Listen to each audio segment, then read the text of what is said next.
अच्छा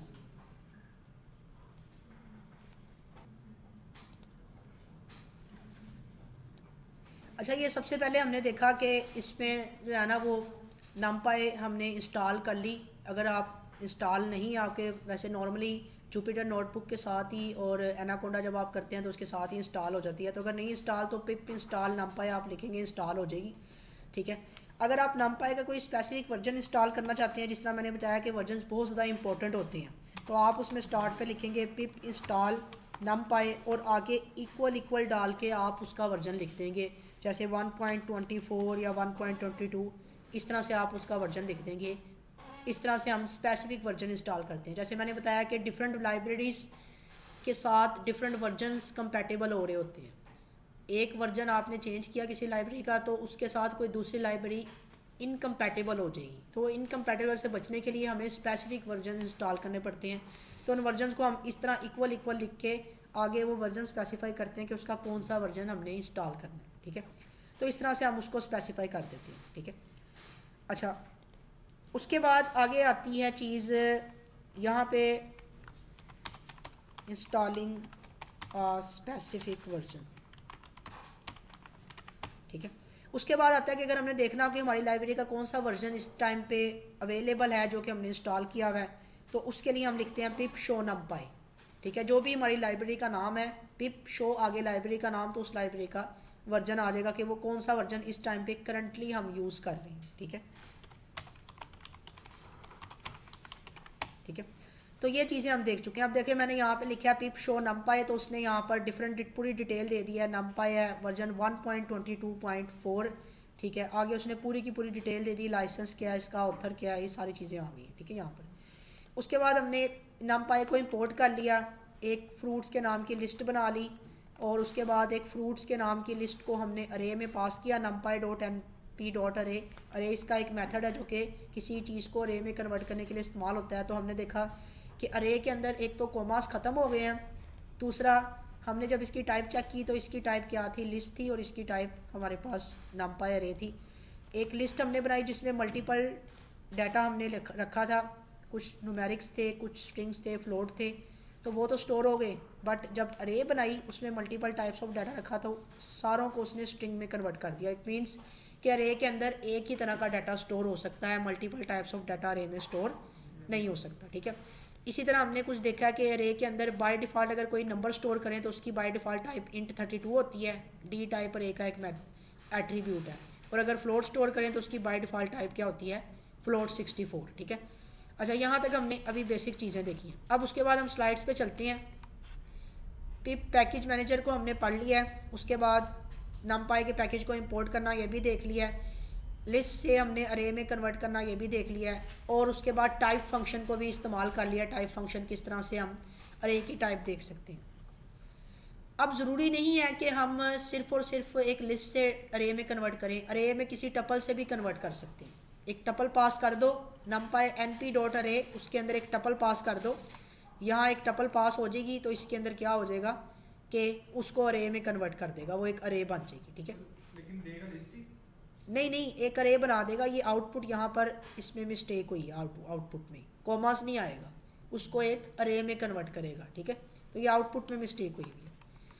उसके बाद हम चलते हैं। अच्छा, ये इंपॉर्टेंट है कि अब अरे डिफरेंट तरह के होते हैं। जिस तरह से हमने जब लिस्ट पढ़ी थी तो उसमें हमने पढ़ा था 1D list, 2D list, 3D list. इसी तरह से अरे भी डिफरेंट डायमेंशंस के होते हैं। एक होता है सबसे पहले 0D अरे। ठीक है। 0D अरे क्या होता है, इसको हम सबसे जुपिटर नोटबुक पे जाके कोड के थ्रू देखते हैं कि सबसे पहले हम बात करते हैं व्हाट इज़ 0D अरे। 0D अरे क्या चीज़ है? 0D अरे, 0D अरे का मतलब है, मैंने यहाँ पे सिंपल लिखा नमपाई डॉट एन डी अरे और आगे मैंने लिख दिया 34। मैंने कोई लिस्ट पास नहीं की, कोई टपल पास नहीं किया, सिर्फ मैंने एक नंबर पास किया। ठीक है। और मैंने इसको वेरिएबल दे दिया ARR1, इस तरह से वेरिएबल दिया। अब मैं जब इसको प्रिंट करूँगा तो प्रिंट करने के बाद मेरे पास ये अरे आ जाएगा। ये मेरे पास अरे आ गया 34। अब जब मैं यहाँ पर एक चीज़ प्रिंट करता हूँ, प्रिंट और ARR1 dot N dim.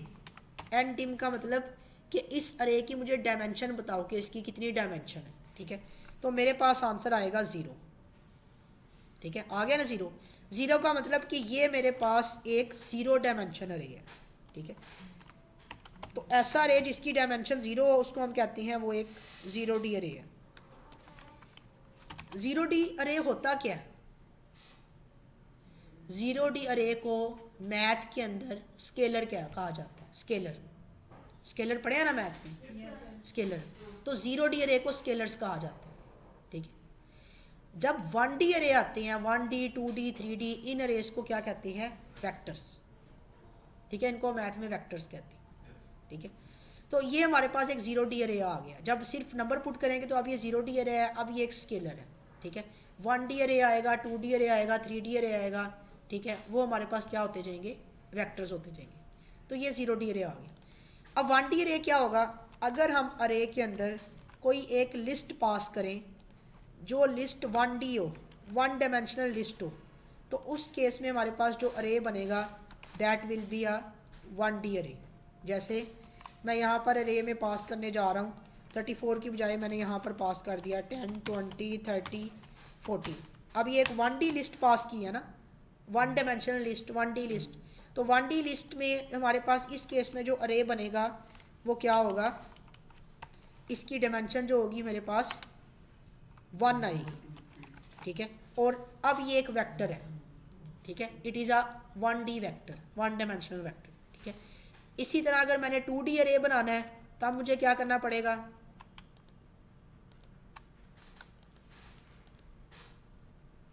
2D अरे बनाने के लिए क्या करना पड़ेगा? एक 2D लिस्ट पास करनी पड़ेगी इसके अंदर। तो यहाँ पर एक 2D अरे के लिए एक 2D लिस्ट पास करेंगे और उससे हमारे पास एक 2D अरे बन जाएगा। इसकी एग्जांपल हम यहाँ कोड से ही देख लेते हैं। तो कोड में उसने स्केलर बनाया हुआ है, उसके बाद एक 2D लिस्ट पास किया है। टाइम बचाने के लिए मैं सारे के सारे एग्जांपल को यहाँ से इतना कोड कॉपी करता हूँ और मैं यहाँ पर लेके आ जाता हूँ। ये यहाँ पर मैंने एक 2D लिस्ट पास कर दी, ठीक है। एक लिस्ट है, उस 2D लिस्ट है, उसमें मल्टीपल लिस्ट हैं, 2 लिस्ट आगे आई हुई है, ठीक है। इसको ARR3 का नाम दे दिया। अब अगर इसकी डायमेंशन चेक की जाए कि इसकी क्या डायमेंशन है, तो इसकी डायमेंशन क्या आनी चाहिए आपके हिसाब से?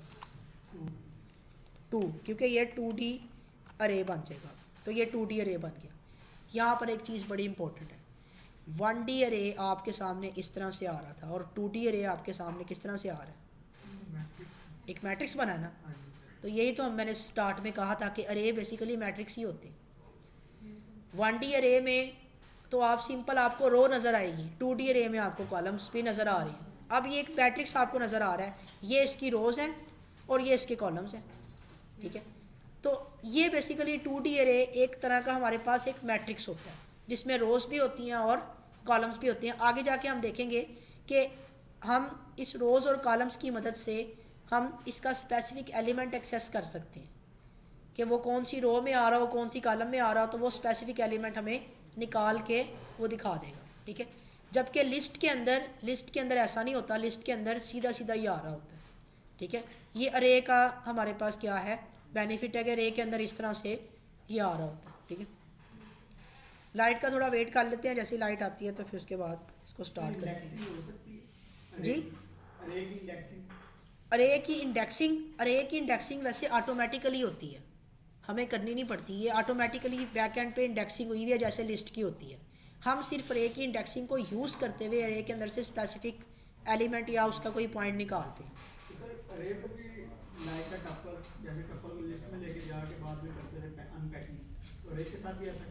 अरे के अंदर हम चेंजिंग कर सकते हैं। अरे कोई हार्ड एंड फास्ट नहीं है, उसके अंदर हम किसी एलिमेंट को चेंज करना चाहें तो उस एलिमेंट को हम चेंज कर सकते हैं। अरे के अंदर मैनिपुलेशन कर सकते हैं, ठीक है, अपेंड वगैरह। आप जब मैट्रिक्स पढ़े हैं तो मैट्रिक्स के अंदर आपने एडिशन सब्ट्रैक्शन की है कि नहीं की है ना। तो अरे के अंदर ये चीज़ें कर सकते हैं। सर अगर डाटा कन्वर्ट करना हो मतलब अरे ने अगर उसको चार्ज के फॉर्म में कन्वर्ट कर दिया हाँ, दोबारा वो उस फॉर्म में चाहिए हो तो हम उसके लिए डी टाइप का एट्रीब्यूट है, वो अब आगे पढ़ेंगे, अभी आएगा आगे। डी टाइप का एट्रीब्यूट है, वो हम यूज़ करके अरे की डाटा टाइप को किसी दूसरे में कन्वर्ट कर लेंगे, ठीक है। वो डी टाइप का एट्रीब्यूट अभी हम आगे, अभी तो डिमेंशन देख रहे हैं, उसके थ्रू भी हम क्या करेंगे कन्वर्ट कर लेंगे डी टाइप के एट्रीब्यूट के थ्रू, ठीक है।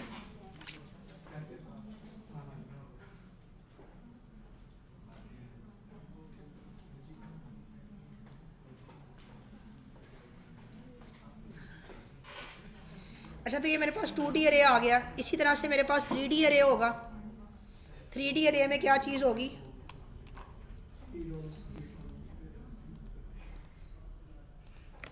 यहाँ पे मेरे पास 3 डायमेंशनल लिस्ट होगी और इसकी एग्जांपल भी मैं यहाँ से पकड़ लेता हूँ, ठीक है।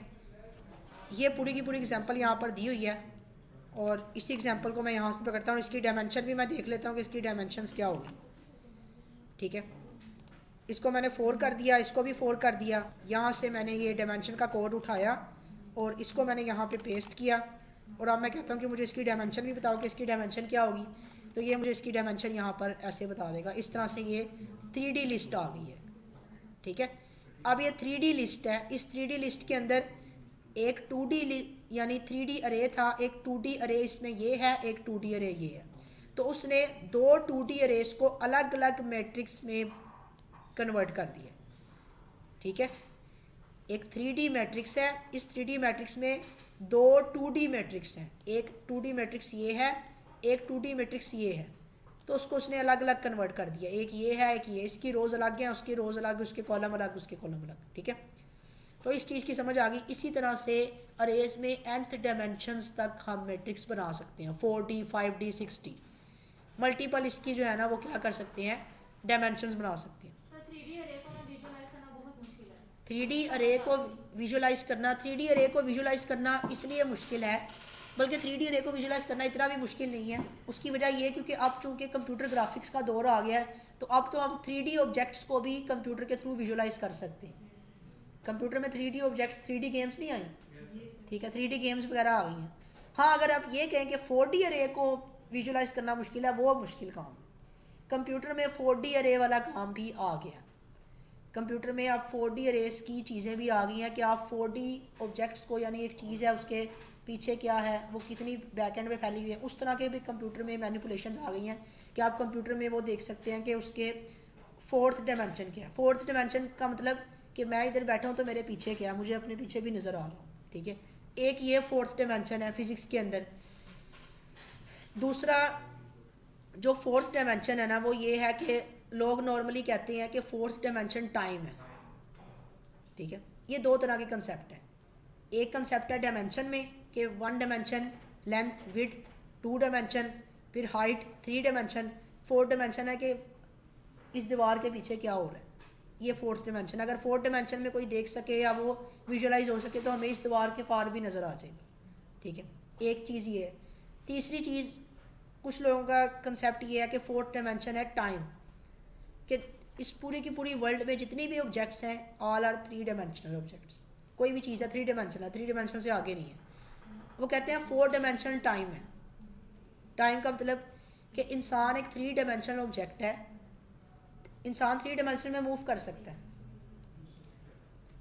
आगे पीछे, दाएं बाएं, ऊपर नीचे मूव कर सकता है, 3 डायमेंशन में मूव कर सकता है।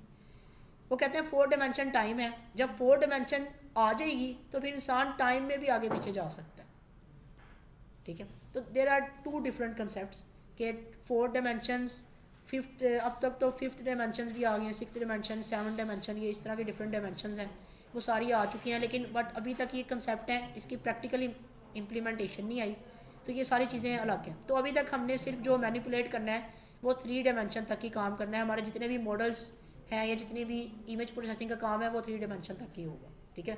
4 डायमेंशन तक नहीं हम जाए।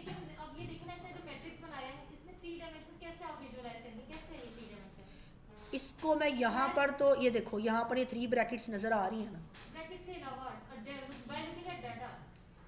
हमारे पास जो डाटा होता है वो in the form of image होता है।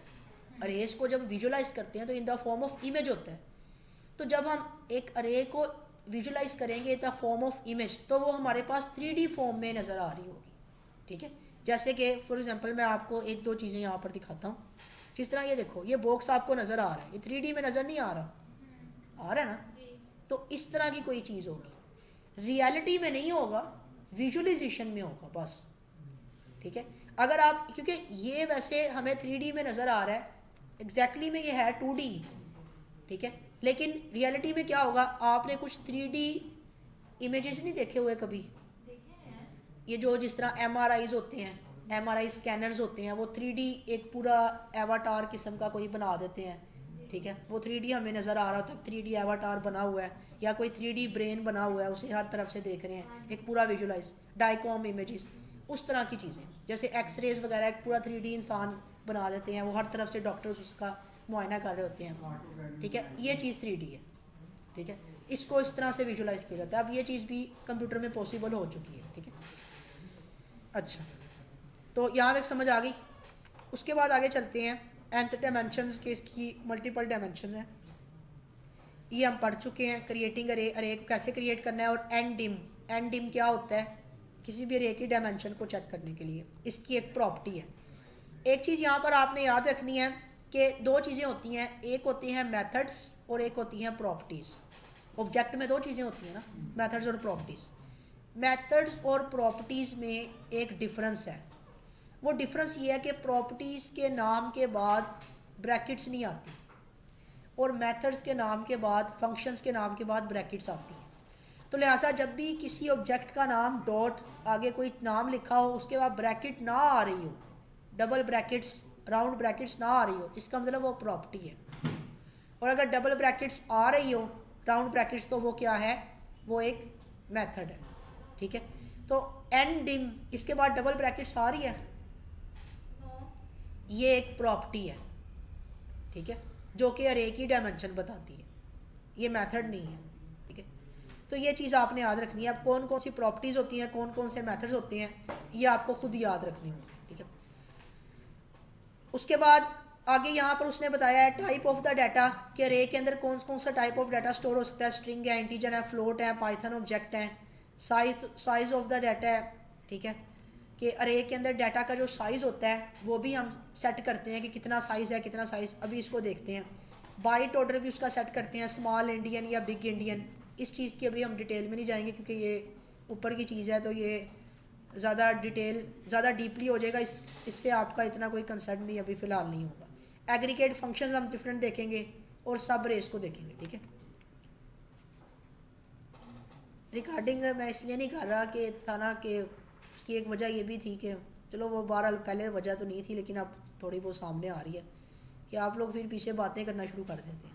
अब यहाँ पर मैं किसी को पॉइंट आउट नहीं करूँगा कि वो बातें कर रहा है ये वो, क्योंकि ये पब्लिकली जानी है, तो पब्लिकली उसकी बेइज्जती होगी सबके सामने, यूट्यूब पे जानी है ना, ये रिकॉर्डिंग हो रही है, ठीक है। अच्छा, यहाँ पर हमारे पास डिफरेंट हैं टाइप्स। इंटीजर्स जो होते हैं ना, इंटीजर्स वो डिफरेंट तरह के होती हैं। एक होता है इंट 8, अभी हमने देखा था एक इंट 32 जो इंटीजर स्टोर किए थे। अरे में डिफरेंट तरह की इसकी डाटा टाइप्स हैं। एक है इंट 8। इंट 8 अगर हम किसी की डाटा टाइप रखेंगे तो उसमें -128 से 127 तक का नंबर स्टोर करवा सकते हैं, इससे बड़ा या इससे छोटा नंबर स्टोर नहीं करवा सकते, ठीक है। इसी तरह से इंट 16 की रेंज ये है, इंट 32 की रेंज ये है, और जो बाय डिफ़ॉल्ट होता है इंट 32, अभी हमने कुछ नंबर स्टोर करवाए थे तो उसकी टाइप क्या आई थी, इंट 32। इसी तरह इससे बड़ा अगर नंबर चाहिए तो हमें इंट 64 है। इसी तरह एक यू इंट है, यू इंट का मतलब अनसाइंड इंट। अनसाइंड इंट में ये सिर्फ पॉजिटिव नंबर्स लेगा 0 से 255 तक। ये रेंजेस आपको अगर नहीं भी याद तो बस आपको पता होना चाहिए कि इसकी डिफरेंट रेंजेस होती हैं। वैसे इंट 32 में हम जितना भी काम करते हैं नॉर्मली इंट 32 में हैंडल हो जाता है। अगर कोई बहुत बड़ी कैलकुलेशन बिलियन ट्रिलियंस में आपने शो करवानी हो तो फिर आप इंट 64 वहाँ पे यूज़ कर लेंगे, ठीक है, वरना इंट 32 बाय डिफ़ॉल्ट सारी कैलकुलेशंस को हैंडल कर रहा होता है, ठीक है। अगर आप इंट 16 या 8 यूज़ करते हैं तो फिर अगर आप कोई बहुत बड़ा कम्प्लेक्स सॉफ्टवेयर बना रहे हैं जिसके अंदर काफ़ी सारा न्यूमेरिकल कैलकुलेशन है तो वहाँ पर आप कोशिश करेंगे कि इंट 8 यूज़ करें, क्योंकि अगर 1000 ऑफ कैलकुलेशंस हैं, 1000 ऑफ अरेज हैं, तो उनके थ्रू अगर इंट 32 मैनेज होगा तो इंट 32 ज़्यादा मेमोरी कंज्यूम करेगा, जबकि नंबर्स इतने बड़े होंगे नहीं। और अगर इंट 8 है तो वो कम मेमोरी कंज्यूम करेगा। तो इन छोटी छोटी चीज़ों को देखा जाता है जब हम बड़े लेवल पे काम कर रहे होते हैं, बड़े प्रोजेक्ट पे काम कर रहे होते हैं, कि कहाँ से मेमोरी कम से कम कंज्यूम हो, कम से कम जो है हमारे पास क्या हो, कॉस्ट लगे और ज़्यादा से ज़्यादा हमारा प्रोग्राम ऑप्टिमाइज्ड हो। ठीक है, चैट जीपीटी, बार्ड या लामा, डिफरेंट जो मॉडल्स हैं एलएलएम, ये इतने पॉपुलर क्यों हैं? उसकी वजह यह है कि इनके जो कंपनीज़ है ना, वो दिन रात इसी चीज़ पे लगी रहती हैं कि कैसे हम अपनी कॉस्ट कम से कम करें और अपनी परफॉर्मेंस ज़्यादा से ज़्यादा करें। ठीक है, एक एक रुपये के लिए वो इतना सोच रहे होते हैं कि कैसे इसकी कॉस्ट कम से कम की जाए। ठीक है, और इसकी परफॉर्मेंस हाई से हाई की जाए, क्योंकि दिन ब दिन यूज़र्स बढ़ते जा रहे हैं। तो ये चीज़ है, तो इसी चीज़ को बहुत ज़्यादा मद्देनज़र रखा जाता है जब बड़े लेवल पे हम काम करते हैं। लेकिन उसके लिए आपको पता होना चाहिए कि कौन कौन सी टाइप्स हैं इसकी। अच्छा, इसी तरह से अनसाइंड इंट 16 है, ये पॉजिटिव को हैंडल करता है 0 से 65 तक। 32 है, ये फ्लोट के लिए डिफरेंट है, 16 है, 32 है। बाय डिफ़ॉल्ट 64 होता है, ये अभी हमने देखा था। ठीक है, अच्छा, अब उसके बाद इस स्लाइड पे जाने से पहले मैं यहाँ पर आता हूँ और एक दफ़ा जो है ना, मैं इसमें आपको डाटा टाइप भी इसकी सेट करके दिखा देता हूँ। फॉर एग्ज़ाम्पल मैंने यहाँ पर ये अरे लिया है। अच्छा, आप मुझे ये बताएं कि ये वाला जो अरे है, ये इसके अंदर जो डाटा है ये क्या डाटा की टाइप है? फ्लोट। ये डाटा की टाइप है फ्लोट। अब इसकी डाटा की जो टाइप है ना, वो मैं चेंज करना चाहता हूँ। मैं इसको इंटीजर बनाना चाहता हूँ, मैं इसको फ्लोट नहीं बनाना चाहता। तो मैं यहाँ पर एक पैरामीटर होगा अरे के फंक्शन के अंदर, कॉमा डी टाइप के नाम से। Dtype is equal to, मैं यहाँ पे लिख दूँगा इंट, और यहाँ पे मैं लिख दूँगा 32। ये मुझे इसमें लिखना है इंट 32 या इंट 8 या जितना भी लिखना हो मैंने, ये मैंने यहाँ पे लिख दिया। अब इसके बाद ये जब अरे प्रिंट होगा, तो वैसे तो ये फ्लोट है, लेकिन अब ये इंटीजर में प्रिंट होगा और इसकी टाइप भी इंटीजर आएगी। तो इस तरह से हम डाटा को एक टाइप से दूसरे टाइप में कन्वर्ट कर सकते हैं। ठीक है, तो सर अगर ये 2.9 हो तो उसको 3 कंसीडर करेगा? 2.9 हो, यहाँ पर 2.9 करके देख लेते हैं।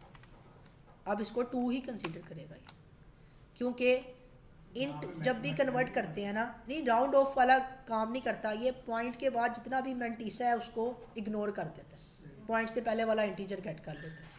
ठीक है, अच्छा, ये चीज़ हो गई।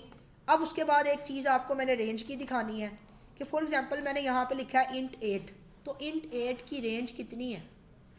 1 to 7 तक, -128 से लेकर 127 तक। मैं अगर यहाँ पर कोई नंबर लिखता हूँ 172, 154, यहाँ पर मैंने लिखा 10, यहाँ पर मैंने लिखा 90, ये दो नंबर्स तो इस रेंज में हैं, ये वाला नंबर इस रेंज में नहीं है। तो अब जब मैं इस अरे को प्रिंट करूँगा जो कि नंबर डाटा उसकी रेंज में नहीं है, तो देखना अब क्या होगा। क्या हुआ है? मैंने यहाँ पर लिखा 152 और उसने मुझे यहाँ पर क्या प्रिंट करके दिया है? -104, क्योंकि ये इसकी रेंज में नहीं था, उसने 152 को उसकी रेंज में लेकर आया। बाय डिफ़ॉल्ट नहीं, उसने उसको डाटा को इस तरह से कन्वर्ट किया या चेंज किया, उसका इस तरह से उसने एलसीएम लिया है या उसका डिवाइड करके रिमाइंडर लिया है, ताकि वो किसी तरह से इस रेंज में आ जाए। ठीक है, ये उसने खुद ब खुद उसने किया। ठीक है, लेकिन यहाँ पे तो हमारे पास सारा काम ख़राब हो गया, नंबर कोई और रखा था, वो नंबर कुछ और चला गया। तो इस तरह से तो नहीं होता ना।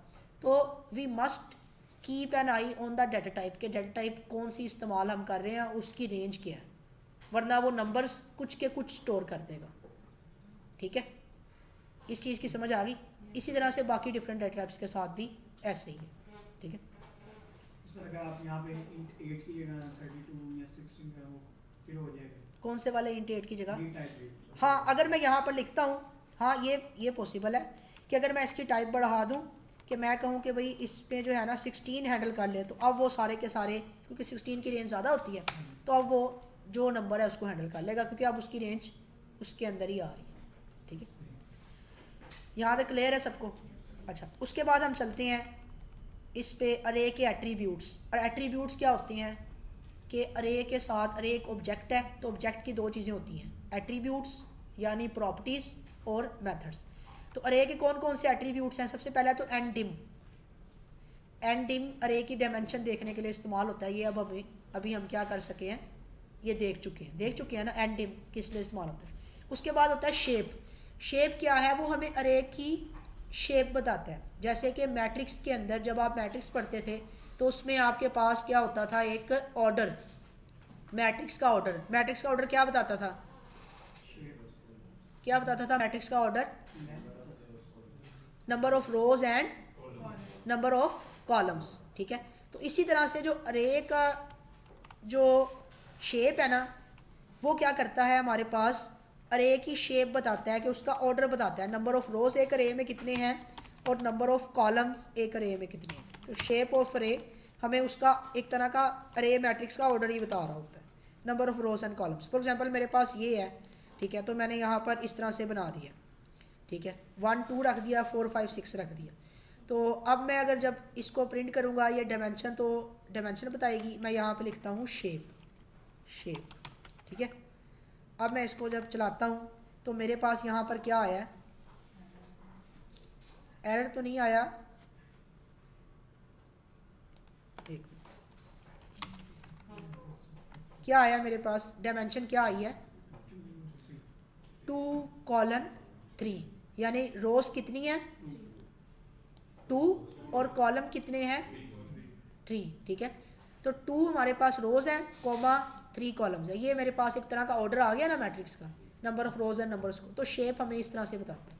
तो यहाँ पर इसको भी हम शेप कर देते हैं कि ये शेप है, ठीक है, ये शेप आ गई। उसके बाद नेक्स्ट हमारे पास है साइज। साइज क्या बताता है कि अरे के अंदर कितने नंबर ऑफ एलिमेंट्स हैं, इसका साइज, अरे का size, size means number of elements इसके अंदर। तो ये हमारे पास जो अरे है इसके अंदर कितने नंबर ऑफ एलिमेंट्स हैं, ये जो अरे मैंने यहाँ पर बनाया ये वाला 6 है। तो ये मुझे बताएगा कि इसके अंदर नंबर ऑफ एलिमेंट्स 6 है, ये मुझे बता रहा है। Total number of elements is size, ठीक है। नेक्स्ट आते हैं हम इस अपने डी टाइप पे। डी टाइप हम पहले देख चुके हैं कि डी टाइप क्या होता है, इसकी डाटा टाइप हमें बताता है कि इसके अंदर साइज में उसने 6 क्यों लिया, वो तो ब्रैकेट्स में था ना लिस्ट फॉर्म में। नहीं, साइज, साइज का मतलब है नंबर ऑफ एलिमेंट्स। इसके अंदर कितने नंबर ऑफ एलिमेंट्स हैं, 1 2 3 4, 2D 3D 4D जिसमें भी हो, नंबर ऑफ एलिमेंट्स काउंट करके बस बताने, ठीक है। अच्छा, उसके बाद आता है डी टाइप। डी टाइप हम देख चुके हैं, उसकी डाटा टाइप डी टाइप देख लिया ना, एग्जाम्पल भी कर लिया। उसके बाद है item size, it is important. Item size का मतलब है कि हमारा जो अरे का एलिमेंट है ना, उस एक एलिमेंट को मेमोरी में स्टोर होने के लिए कितने बाइट्स मिल रहे हैं, ठीक है, उस एक एलिमेंट को स्टोर होने के लिए कितने बाइट्स मिल रहे हैं। जैसे कि मैं इस एग्जांपल को कंसीडर करता हूँ, मैं इस एग्जांपल को कंसीडर कर रहा हूँ और यहाँ पर मैं लिख रहा हूँ आइटम साइज, और यहाँ पर मैंने लिखा कि मुझे आइटम का साइज़ बताओ कि ये जो डिफरेंट आइटम्स यहाँ पर हैं, ठीक है, इन आइटम को मेमोरी में कितना साइज़ मिल रहा है स्टोर होने के लिए, 152, 10 और 90। इन चारों को, हर एक को मेमोरी में कितना साइज़ मिल रहा है। तो ये मुझे आंसर देगा 2। 2 का मतलब मैंने यहाँ पर क्या लिखा है 16। 16 को 8 पे डिवाइड करो, क्या आता है 2। तो उसने मुझे बता दिया 2 बाइट्स मिल रहे हैं, क्योंकि ये जो 16 है ये मुझे बिट्स में बता रहा है, एक बाइट में 8 बिट्स होते हैं, ठीक है। तो उसने बता दिया कि टोटल 2 बाइट्स हैं, 16 बिट्स में 2 बाइट बन रहे हैं, तो 2 बाइट साइज बन रहे हैं। ये बाइट बेसिकली पूरी मेमोरी हायरार्की होती है, बिट्स होते हैं, बिट्स से बाइट्स बनते हैं, फिर बाइट्स से किलो बाइट्स, फिर मेगा बाइट्स, फिर गीगा बाइट्स जिसे आप कहते हैं जीबी। जीबी डाटा यही होता है, ठीक है, जीबी, फिर एमबी, जीबी, ये सारा डाटा यही चीज़ होती है, ठीक है। तो डाटा बेसिकली बिट्स में होता है, एक बाइट में 8 बिट्स होते हैं, ठीक है, 8 बिट्स मिलते हैं तो एक बाइट बन गया। यहाँ पर हमने 16 लिखा है, इसका मतलब 16 बिट मेमोरी इसे मिलेगी, 16 बिट मेमोरी मिलेगी डाटा को स्टोर करने के लिए, और 16 बिट कितने होते हैं 2 बाइट्स बनते हैं, तो 2 बाइट्स मेमोरी इसको मिलेगी, ठीक है, हर आइटम को स्टोर होने के लिए, ठीक है। यहाँ तक समझ आ गई? ये हमने सारी प्रॉपर्टीज़ इसकी पढ़ ली हैं। उसके बाद ये इसकी डिफरेंट एग्जांपल्स हैं, इनको आप देख सकते हैं, एक एग्जांपल हमने देख ली है सारी। ये सारे एग्जांपल एक एक करके हमने देख लिए हैं। उसके बाद हम आते हैं एक्सेस अरे एलिमेंट्स के। हमारे पास अगर कोई अरे है, उसके एलिमेंट्स हैं, हमने उसको एक्सेस करना है, तो किस तरह से करेंगे? 1D अरे में कैसे करेंगे, 2D में कैसे करेंगे, 3D में कैसे करेंगे? तो जैसे हम लिस्ट में से एक्सेस करते थे वैसे ही हम क्या करेंगे, यहाँ पर अरे के एलिमेंट्स को एक्सेस करेंगे।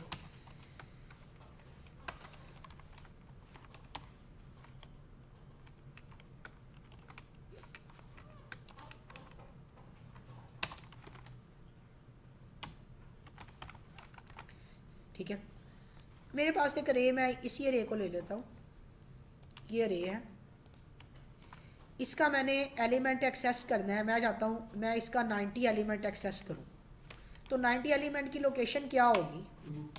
2, ये आ गया, 2 एक्सेस होके आ गया। अब अगर मैं यहाँ पर लिखूँ -1, -1 पे भी 90 पड़ा है, जैसे लिस्ट में होता था वहाँ से इसमें भी होता है। ठीक है, तो इस तरह से हम क्या कर सकते हैं, किसी भी लोकेशन के ऊपर हम इसको एक्सेस कर सकते हैं। ठीक है, इसी तरह एक और चीज़ है, इसको थोड़ा सा एक्सटेंड कर देते हैं। बल्कि एक्सटेंड क्या करना है, इसके अंदर ना मैं कुछ स्ट्रिंग्स डाल देता हूँ। स्ट्रिंग्स इसलिए डाल रहा हूँ ताकि स्ट्रिंग स्पेसिफिकली आएगा तो पता लग जाएगा कि सही एक्सेस हुआ कि नहीं।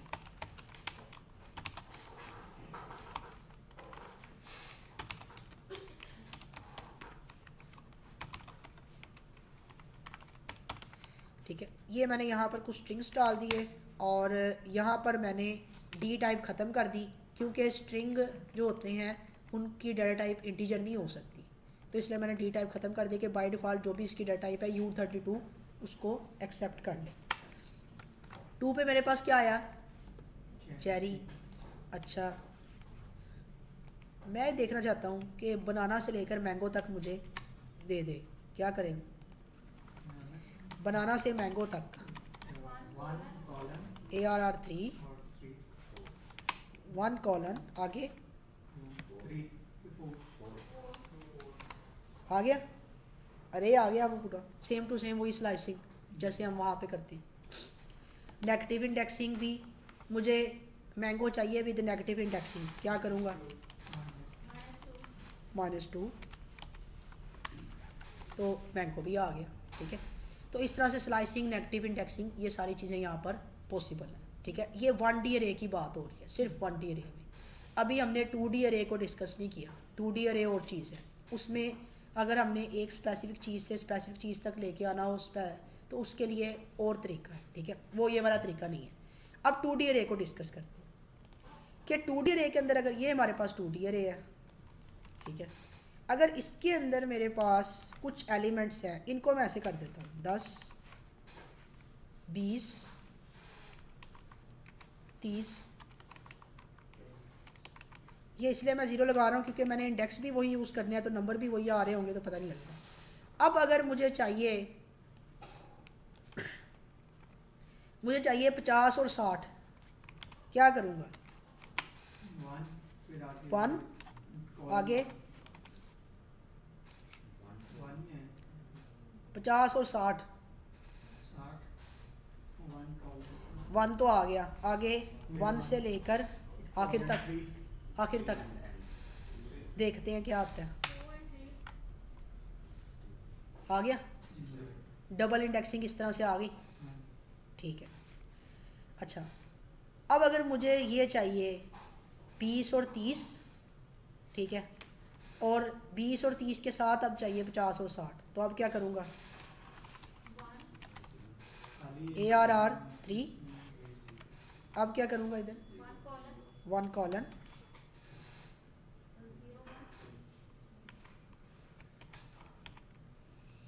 ऐसे, तो खाली आ गया। मुझे चाहिए 20 और 30 और 50 और 60, 20 और 30 भी चाहिए, 50 और 60 भी चाहिए। 1 कॉलन, फिर आएगा 1 और फिर आएगा 3। 1 कॉलन 1 जी, फिर कॉलन, फिर 3। या कॉलन ऐसे, हाँ जी, हाँ, फिर 3, हाँ जी, ये नहीं आएगा। और ये सर फिर इसके बाद 12 आएगा। ये नहीं आएगा, चलो देखते हैं। खाली सर पहले 0 लिखें। अच्छा, पहले 0 आ गया, 20 के साथ अब सर ये सारा खत्म करते हैं। ये लो पहले और उठा लें। सर इसे आगे लिखें। इससे आगे, हाँ जी, 1 1 20 1 जल्दी कॉलम लिखें आगे।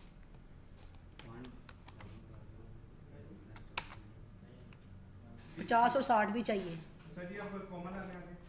यहाँ, सर इस बात है ऐसे 1 लिखें। 1, ठीक है, सर 50 और 60 चाहिए। हाँ। फिर जैसे पहले लिखा 1।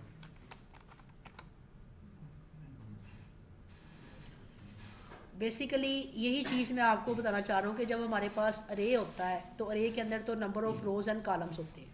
अगर उन number of rows and columns में से हमने कोई स्पेसिफिक कॉलम, स्पेसिफिक रोज़ या स्पेसिफिक वैल्यूज़ निकालनी हो तो उसका तरीका इस तरह से नहीं है। स्लाइसिंग हम तब कर सकते हैं जब हमने एक पहले वाली चीज़ को पॉइंट आउट कर लिया, ठीक है, और पॉइंट आउट करने के बाद अब उस चीज़ में 1D है, 1D लिस्ट है या 1D अरे है, अब उसके अंदर से कोई भी चीज़ हम स्लाइसिंग कर रहे हैं तो वो 1D में चल रही है। स्लाइसिंग कभी 2D में नहीं चलती, स्लाइसिंग 1D में चलती है कि यहाँ से यहाँ तक। जब 2D हो रहा होता है कि जिसके अंदर मल्टीपल होते हैं, यानी मल्टीपल चीज़ें जब उसमें होती हैं, रोज़ भी होती हैं, कॉलम्स भी होती हैं, तो वहाँ पर हम स्लाइसिंग नहीं चला सकते कि इस नंबर से लेकर इस नंबर तक, इस नंबर से लेकर इस नंबर तक कहाँ चलेगा, रो में चलेगा या कॉलम में चलेगा। ये बेसिकली मसला है। तो ये चीज़ हम देखते हैं कि ये हम अरेज में किस तरह से हैंडल कर सकते हैं। इसके लिए बाकायदा एक पूरा तरीक़ाकार है अरेज के अंदर कि जब हमने specific number of rows and columns access करने हो तो तब हम वो किस तरह से करेंगे, ठीक है, वो हम यहाँ पर देख रहे हैं। ये तो सिंपल हो गया। अब ये आता है एक्सेसिंग 2D अरेज के 2D अरेज को हमने किस तरह से एक्सेस करना है। अभी हमने एक 2D अरे को सिंपल एक्सेस किया, ठीक है, तो अब ये फॉर एग्जांपल उसने एक अरे दिया हुआ है, इसमें उसने लिखा है 0,1। 0 का मतलब ये वाला सारा, और 1 का मतलब कि ये पहले वाला, ये दूसरा वाला, ये वाला आ जाएगा। फिर उसने दिया 1,4। 1 का मतलब ये वाला सारा, और कोमा 4, 4 का मतलब कौन सा वाला, कौन सा वाला, 10, ठीक है, ये चीज़ आ गई। अगली एग्जांपल देखो, उसने दिया 0,1,2। अगर हमारे पास 3D है, 3D में हम मल्टीपल इंडेक्स नहीं लगा रहे, 2D में भी मल्टीपल इंडेक्स अरे में नहीं लगा रहे कि एक ब्रैकेट ओपन की फिर दूसरी ओपन की फिर तीसरी ओपन की, नहीं, एक ही ब्रैकेट में एक चीज़ स्पेसिफाई कोमा, दूसरी चीज़ स्पेसिफाई कोमा, तीसरी चीज़ स्पेसिफाई, ठीक है, आगे समझ इसकी।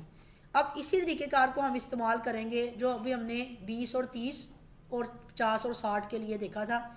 इसी तरीके कार को हम इस्तेमाल करेंगे, कोमा लगा के रोज़ बता देंगे, कॉलम्स बता देंगे, ठीक है। और आगे उसने इसकी एग्जांपल भी दी होगी, इधर उसने एग्जांपल भी इसकी दी होगी।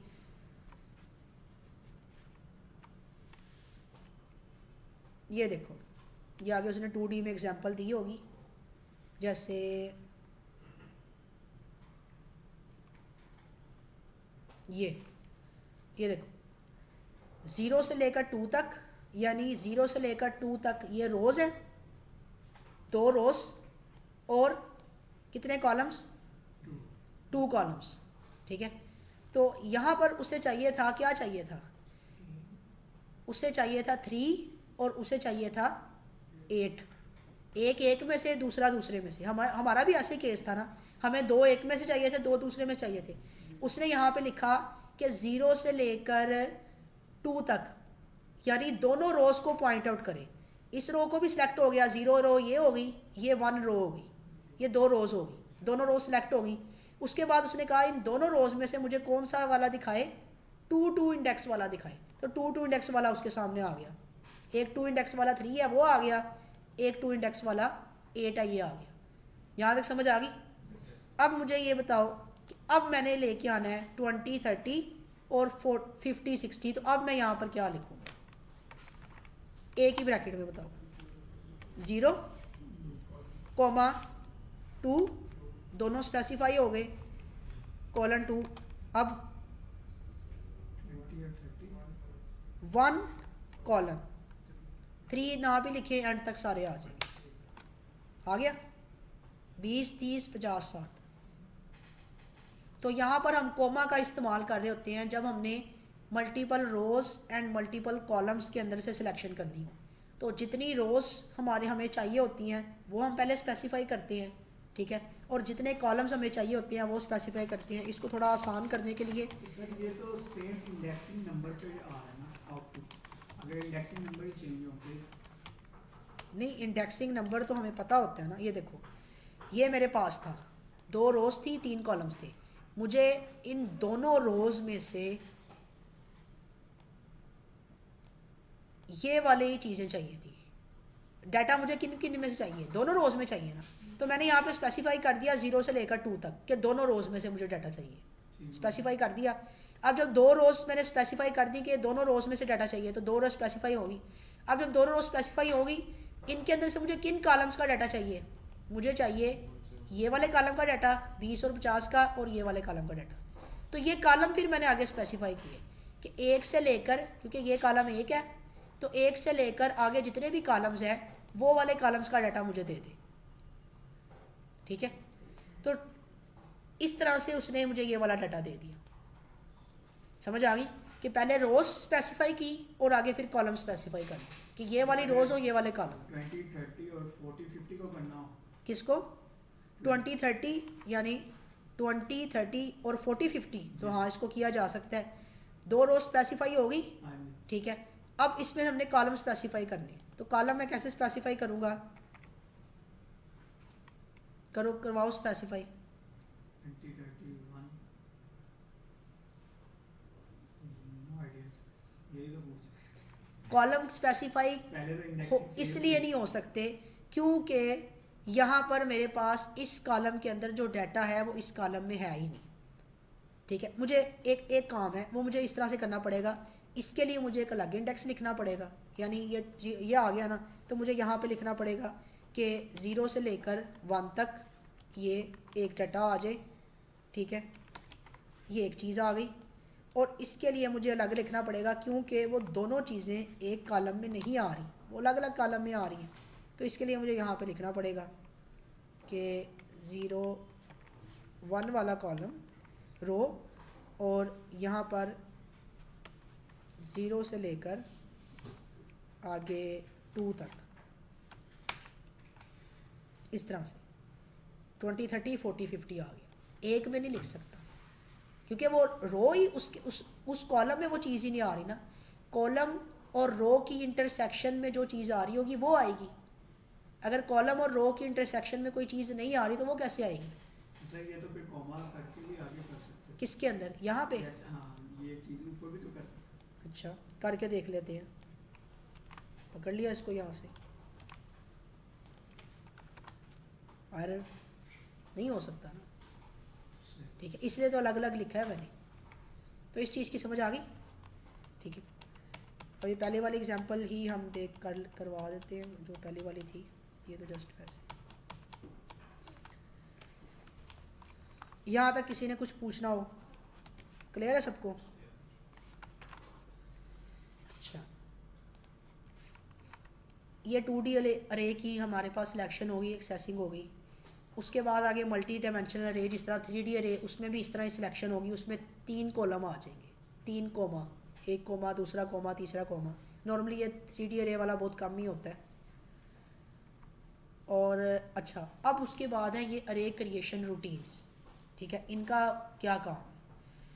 इनका बहुत ज़्यादा काम है। मिसाल के तौर पर हमने अरे क्रिएशन रूटीन्स जो होती हैं ना, वो क्या काम करती हैं कि अरे क्रिएशन रूटीन्स हमें एक प्रोसेस्ड अरे बना के देती है। एक ऐसा अरे जो कि सेम सीक्वेंस या सेम पैटर्न के ऊपर जनरेट हुआ हो, उस अरे को हम एक कमांड के साथ जनरेट करवा सकते हैं। इन्हें हम कहते हैं अरे क्रिएशन रूटीन। अरे क्रिएशन का मतलब कि अरे बना के देगी। कैसा अरे? जो कि एक स्पेसिफिक पैटर्न के ऊपर बना हो। जैसे कि आइडेंटिटी मैट्रिक्स पढ़ा है? क्या होता है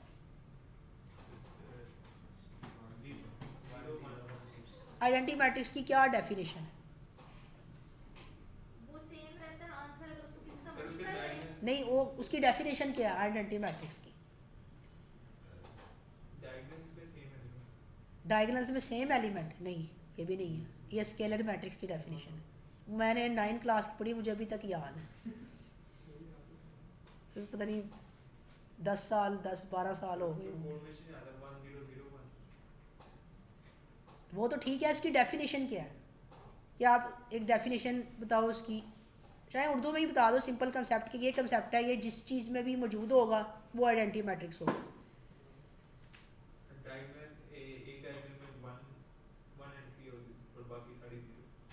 एक डायगोनल में 1, तो डायगोनल ज़्यादा भी होते हैं।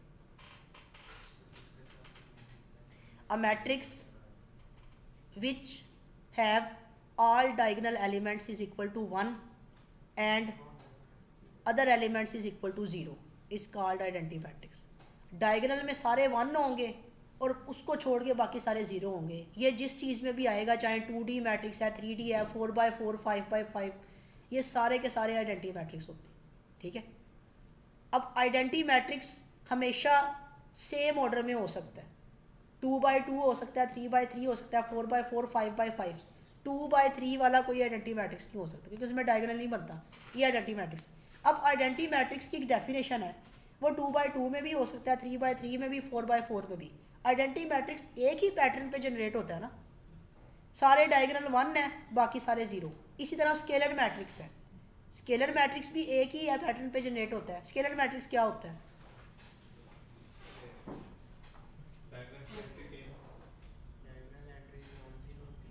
all the elements of the diagonal are same and other elements except diagonals is equal to 0।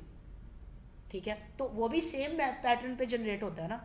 ठीक है, तो इस तरह के जो मैट्रिक्स है जो कि सेम पैटर्न पे जनरेट हो रहे हो, इस तरह के मैट्रिक्स हम चाहे जितने मर्जी बड़े हों, 10x10, 20x20, बड़े से बड़े मैट्रिक्स हों, हम अरे क्रिएशन रूटीन से इजीली बना सकते हैं जो कि सेम पैटर्न पे जनरेट हो रहे हैं। ठीक है, अरे क्रिएशन रूटीन से हम इजीली बना सकते हैं, ये फ़ायदा है अरे क्रिएशन रूटीन्स का। ठीक है, अब कभी आपने सोचा कि ये जो आइडेंटिटी मैट्रिक्स हमें पढ़ाते हैं, ये पढ़ाते क्यों हैं? आइडेंटिटी मैट्रिक्स हमें पढ़ाया है उन्होंने, ठीक है, मैट्रिक्स पढ़ा दिए, पता लग गया अच्छा मैट्रिक्स की एप्लीकेशन है। आइडेंटिटी मैट्रिक्स बीच में क्यों आ गया? स्केलर मैट्रिक्स क्यों आ गया? इसको मल्टीप्लाई क्यों करते हैं मैट्रिक्स से, ये क्यों पढ़ाया? नहीं, नंबरों के लिए नहीं पढ़ाया, पढ़ाया चाहे नंबरों के लिए है, लेकिन जिन लोगों ने आपको पढ़ाया उन्होंने चाहे नंबरों के लिए पढ़ाया हो, लेकिन जिन्होंने सिलेबस बनाया उन्होंने भी चाहे पैसों के लिए सिलेबस बनाया हो, लेकिन बेसिकली जो अंग्रेज़ लोग हैं ना, यानी जो इंग्लिश पीपल्स हैं, उन्होंने तो नंबरों के लिए या पैसों के लिए नहीं ये सिलेबस बनाया, उनका पूरा मकसद है पीछे। बेसिकली ये जो जितने भी मैट्रिक्स हैं, आइडेंटिटी मैट्रिक्स, स्केलर मैट्रिक्स, ठीक है, ये सारे के सारे मैट्रिक्स ये फ़िल्टर होते हैं। फ़िल्टर, इमेज फ़िल्टर, मोबाइल पे फ़िल्टर होते हैं ना, इमेज खींची उसके पे फ़िल्टर लगाते हैं कि नहीं लगाते? फ़िल्टर लगाया बैकग्राउंड ब्लर हो गया, फ़िल्टर लगाया फेस शार्प हो गया, फ़िल्टर लगाया थोड़ा लेमोनाइट शेड आ गया, ब्लू शेड आ गया, नाइट व्यू आ गया, डे व्यू आ गया, ये सारे फ़िल्टर्स हैं। ठीक है, एक मैट्रिक जो होता है वो एक फ़िल्टर होता है, और हमारा जो इमेज होता है वो भी एक मैट्रिक्स होता है। फ़िल्टर एक मैट्रिक्स है, उसको जब हमारे इमेज के मैट्रिक्स से मल्टीप्लाई किया जाता है तो वो फ़िल्टर उस पर अप्लाई हो जाता है, उस तरह की चीज़ उसमें शामिल हो जाती है, नज़र आना शुरू हो जाती है। ठीक है, ये सारे फ़िल्टर्स हैं ये मैट्रिक्स। ठीक है, मास्क जिन्हें हम कहते हैं, मास्क हैं, फ़िल्टर हैं जो कि अप्लाई हम कर रहे होते हैं। ठीक है, तो ये नॉर्मली चीज़ है। तो ये बेसिकली अरे क्रिएशन हमारी रूटीन्स होती हैं। ठीक है, आगे इसको अभी टाइम तो इतना नहीं है, इसको हम फिर नेक्स्ट क्लास में देखेंगे कि ये अरे क्रिएशन रूटीन किस तरह से काम करती हैं। लेकिन नॉर्मली ना ये इसमें आप लोगों का कोई इतना कसूर नहीं है, मैं भी इसके बेसिकली समझता कि इसमें अगर चीज़ें आप लोगों को नहीं पता तो इसमें आपका कोई कसूर है। असल सारी जो चीज़ होती है ना वो होती है हम जिस इन्वायरमेंट में होते हैं ना, ठीक है, हमारा इन्वायरमेंट दो चीज़ों से मिलके बन रहा होता है, एक तो हमारी फैमिली और एक हमारे फ्रेंड्स। ठीक है, हम अपना टाइम या तो फैमिली में गुजारते हैं या अपने फ्रेंड्स में गुजारते हैं।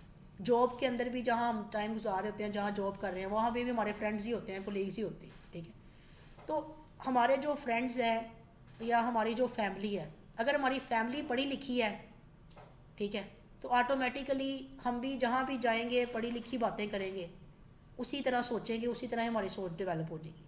अब अगर फैमिली पढ़ी लिखी नहीं है, अनपढ़ है, फ्रेंड्स पढ़े लिखे हैं, तो हमारी जो डिस्कशंस हैं या बातें हैं उसी तरह की होंगी, हमारी सोच भी उसी तरह की बन जाएगी, ठीक है।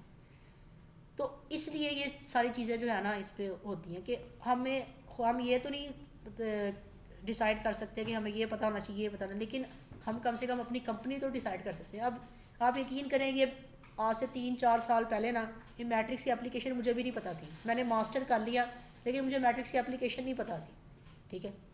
मेरे 4-5 दोस्त हैं जो हमारी बड़ी पुरानी कंपनी है, 10 साल पुरानी। एक दोस्त है मेरा एमफिल मैथमेटिक्स है, वो गवर्नमेंट कॉलेज में लेक्चर लगा हुआ है, सिविल लाइन कॉलेज में गवर्नमेंट लेक्चर लगा हुआ है, तो एमफिल मैथमेटिक्स है। एक दोस्त है वो गेम डेवलपर है, 2 दोस्त गेम डेवलपर हैं, ठीक है। एक सॉफ्टवेयर इंजीनियर है, गेम डेवलपर। एक MSc मैथमेटिक्स की है पंजाब यूनिवर्सिटी से, वो भी गेम डेवलपमेंट में आ गया है।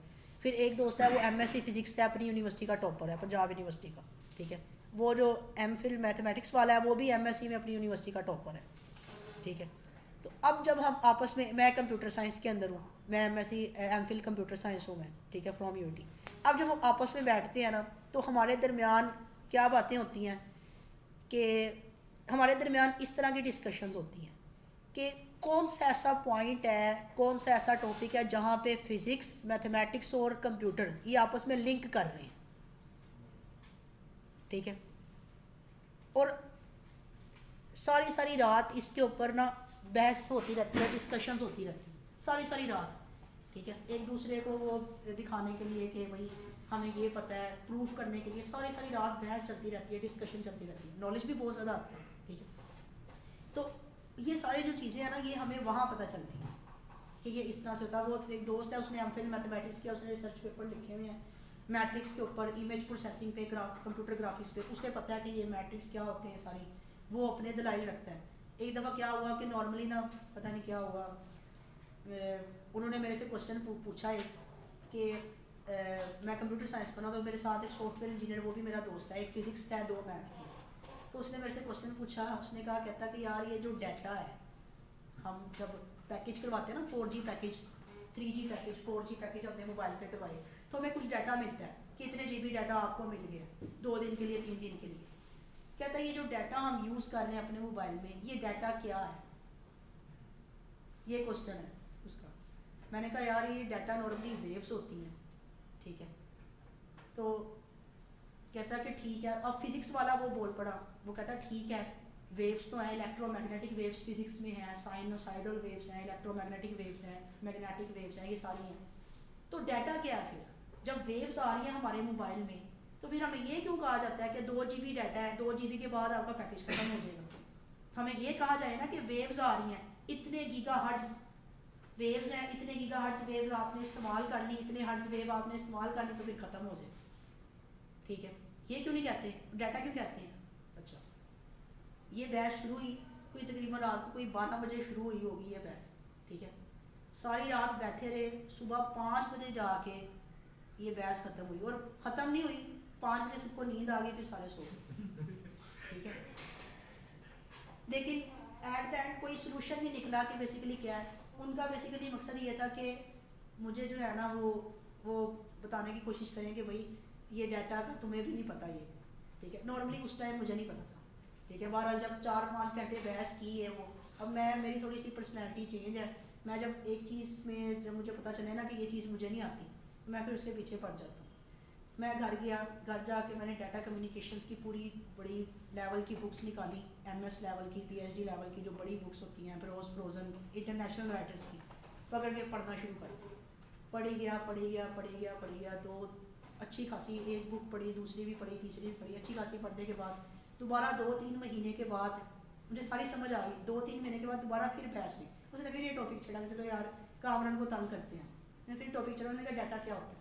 मैंने 2 मिनट की डेफिनेशन में उसे बता दिया, मैंने कहा ये डाटा, दोनों चुप, फिजिक्स वाला भी चुप, मैथ वाला भी चुप। मैंने कहा ये डाटा होता है, इसलिए GBs में कहते हैं, हर्ट्ज में नहीं कहते। कहता वेव्स क्या होती है, मैं कहा वेव्स आती नहीं, वेव्स की रिप्रेजेंटेशन डाटा होता है जिसको हम रिसीवर के जरिए कंट्रोल कर रहे होते हैं, सारा उसे बता दिया, चुप हो गया। अब उस एक बहस की वजह से इतनी चीज़ें मैंने सीख ली, ठीक है, तो फ़ायदा हो गया ना। तो ये है कि नॉर्मली आप लोगों की जो भी कंपनी है, आप उसके अंदर कोई डिस्कशंस ऐसे बनाएं या दोस्त ऐसे बनाएं जिनसे आपको फ़ायदा हो, जिनसे आपको नॉलेज मिले, तो आपको भी चीज़ें आ जाएंगी। अदरवाइज़ अगर आपकी कंपनी और है, आप चाहे सॉफ्टवेयर डेवलपर हैं, कंपनी आपकी अनपढ़ लोगों के साथ ही है, तो आप उनके सामने LLM, generative AI, web development, इस तरह की बातें करके क्या करेंगे, ठीक है। आप उनके साथ दुनिया की बातें करेंगे, यार अच्छा इधर से मैंने आज इतने कमा लिए, उधर से इतने कमा लिए, ये कर लिया, वो कर लिया, ठीक है। तो इधर उधर की बातें करेंगे, आज हम उधर गए, उधर के समोसे बड़े मज़ेदार हैं, यार पिज़्ज़ा खाया बड़ा मज़ेदार, ये इस तरह की नॉर्मल बातें जो कि बिल्कुल किसी काम के नहीं है। तो कंपनी डिपेंड करती है कि आप कहाँ से चीज़ें सीख रहे हैं, कहाँ से चीज़ें। आप कंपनी चेंज करें, कंपनी चेंज करेंगे, चाहे आप वैसे सॉफ्टवेयर डेवलपर नहीं बन रहे, आपका दिल नहीं कर रहा, कंपनी आप सॉफ्टवेयर डेवलपर की ज्वाइन करें, प्रोग्रामर्स की ज्वाइन करें, आप खुद प्रोग्रामर बन जाए, आपको शौक होगा कि यार मैं भी सीखूँ, सारे सीख रहे हैं, मैं अकेला बैठा हूँ। तो इस चीज़ में बहुत सारा ज़्यादा ध्यान होता है। बाकी फिर इंशाल्लाह इसको नेक्स्ट क्लास में देखते हैं, रिकरेशनल टूल्स क्या होता है। सर हम कोई फ्रेमवर्क भी पढ़ें? फ्रेमवर्क टेंसर फ्लो का इंशाल्लाह हम पढ़ेंगे। टेंसर फ्लो है और SQL लाइब्रेरी, ठीक है, लेकिन वो लाइब्रेरी की हद तक पढ़ेंगे, पूरा फ्रेमवर्क तो नहीं हम उसमें कवर कर सकते। तो टेंसर फ्लो का फ्रेमवर्क पढ़ेंगे, इसमें क्या होता है। Node.js को भी टच करना? नहीं, Node.js वो तो वेब डेवलपमेंट वाला हमने काम नहीं करना, वो वेब डेवलपमेंट की चीज़ है, हमने वेब वाला कोई काम नहीं करना, हमने सिर्फ AI और डाटा साइंस में Node.js या React.js, Next.js, उसके लिए कोर्स में स्टार्ट करवाने लगा हूँ। वो कोर्स तकरीबन नेक्स्ट बैच से स्टार्ट होगा। अगर वो वाला काम आपने करना है तो वो सारे फ्रेमवर्क्स उसमें पढ़ाएंगे। कोर्स कब स्टार्ट होगा? नेक्स्ट बैच से तकरीबन 15 फेब से स्टार्ट हो, 15 फेब। इसकी टाइमिंग वगैरह क्या होगी? वो टाइमिंग